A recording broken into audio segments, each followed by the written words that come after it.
Guys, when you're packing a trip to go see the volcano, you need some snacks. So we got a couple of snacks here. This snack right here is probably the best thing ever. Looks like these little balls. But today, we're here to check out. We're about 8,000 feet elevation. And we're gonna check out Mauna Loa. I'm gonna zoom in here.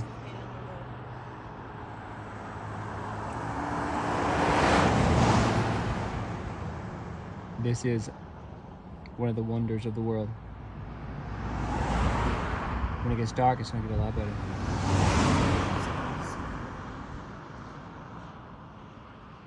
And you can tell that it's flowing pretty low. Until next time, peace.